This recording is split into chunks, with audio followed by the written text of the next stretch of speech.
चलना है, ठीक है। मुझे उनका भी ध्यान रखना है जो लोग पहली बार पढ़ रहे हैं, ठीक है। बात समझ में आ गई? तो थोड़ा सा शांति, अगर आपको लगता है आपको चीजें आती है तो आप जो है पहली क्लास मत अटेंड करो, फिर लास्ट में आपको दिक्कत आएगी तो कुछ कहना मत। हाँ, अब जिसने पहले पढ़ रखा उनको याद है, बहुत अच्छी बात है। जिनको नहीं याद है उनको भी तो सीखने का मौका दो ना। अब मैं आपसे क्या कह रहा हूं, इसका आपको भिन्नात्मक मान बताना है, भिन्नात्मक मान बताना है। मैं यहाँ पे जो प्रतिशत लिख के आपको दूंगा, आपको बताना है भिन्नात्मक मान क्या होगा, यानी फ्रैक्शन वैल्यू कैलकुलेट करके बतानी है, ठीक है। जैसे मैंने लिखा 30%, इसका भिन्नात्मक मान बताइए। भाई कहीं हमें कन्वर्ट करना पड़ गया तो क्या करोगे? 45%, इसका भिन्नात्मक मान बताइए क्या होगा।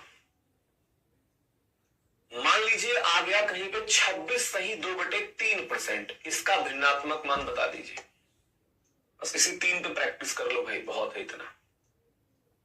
बाकी आप देखो, ये ऐसा नहीं है कि आज ही पढ़ा आज पूरा आप जो है मतलब इसमें महारत हासिल कर लोगे। जितनी प्रैक्टिस करोगे आपकी उतनी ही गणित सही होगी, उतना ही मैथ आपका अच्छा होगा। तो हमने बोला भिन्नात्मक मान इसका क्या होगा, मतलब इसको फ्रैक्शन में बदलना है। और परसेंट का मतलब क्या होता है? 1/100, ये मैंने शुरुआत में ही बता दिया, मतलब 30/100। तो जब आप इसको सरल करोगे, अब ये किसके लिए है? हमें जो वैल्यू नहीं याद है उन्हें हम लोग ऐसे लिख सकते हैं ना। 45% का मतलब हो गया 45/100, और पूरा सरल करना है। 5 से भाग लगाओगे 9 बार, 5 से भाग लगाओगे 20 बार, तो ये आ गया 9/20। ये दोनों तो सबका क्लियर होगा। इसका बताइए 26 सही 2/3, 26 सही 2/3 का बताइए।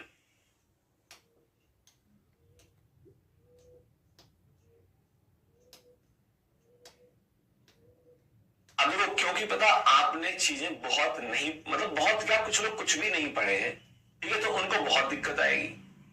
हाँ 20/20 मतलब वो बन जाएगा, और सवाल आ जाएगा वो भी बना लोगे। 20/20 पहले ले आओ, ठीक है। मैं बता तो रहा हूं, आप पेपर बाद जितना पढ़ाया आप देखोगे 20 के 20 सवाल पूरे यहीं से थे, ठीक है। लेकिन आप उसको पढ़ लीजिए, और ये पहली बार नहीं होगा, ठीक है। मैं क्या कह रहा हूं, 16 से, जैसे आपको अभी चीजें याद नहीं है, आपने प्रैक्टिस भी नहीं करी है, इसलिए आपको समय ज्यादा लगेगा, धीरे धीरे वो आपका समय कम होगा। जैसे यहाँ पे हमें दिख रहा है कि 1/6 प्लस का 1/10 है, ठीक है।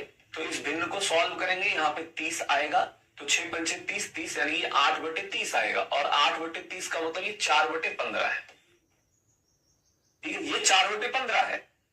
आपने कैलकुलेट किया होगा 4/15 आया। तो मैं दोनों बातें बताऊंगा। एक तो देखो, हमें कैलकुलेशन करना आना चाहिए, हमें कैलकुलेशन करना आना चाहिए, और एक बार कैलकुलेशन करना आ गया तो मैं आपको यह भी बताऊंगा हम जल्दी कैसे सॉल्व कर रहे हैं। आइए पहले इस पे बात करते हैं।